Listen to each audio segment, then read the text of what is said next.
আরে দাঁড়ান দাঁড়ান, বাবার জন্য বানাবো আর মায়ের জন্য বানাবো না, এটা হয়? এই ব্লাউজটা বানাচ্ছি মায়ের জন্য। ওই যে বললাম, মেয়েদের সেভাবে বাবা মাকে সত্যি কিছু দেওয়া হয়ে ওঠে না।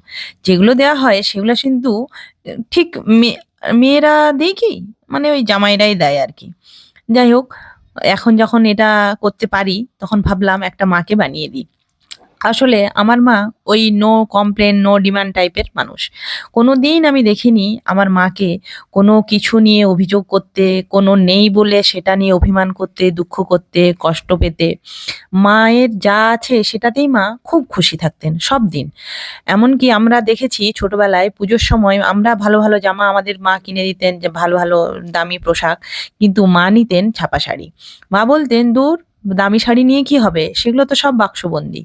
তার থেকে ছাপা শাড়ি নিলে পুজোয় পরার পর সেগুলো তারপরে পরা যাবে। ঘর পরে ছেড়ে যাওয়া যাবে। ও বাক্সবন্দী করার জন্য দরকার নেই।" এটাই হলো মা।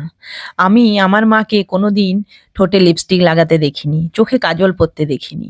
আমার মায়ের সাজ ছিল ওই একটা ছাপা শাড়ি, পুজোর সাজ যেটা বলে। পুজো দিতে যেতেন মা, ছাপা শাড়ি, একটু চুলে খোঁপা, ওই ভেজা চুলে খোঁপা, টিপ, সিঁদুর, শাঁখাপলা, ব্যাস। আর এটাতেই আমাদের মানে মনে হতো যেন আমার মা সত্যিই মা দুর্গা। ওইটাতেই ভীষণ সুন্দর লাগতো মাকে। কোনোই সাজ ছিল না, তাতেও যেন সব দিনই আমি দেখে এসেছি মায়ের এই সাজ।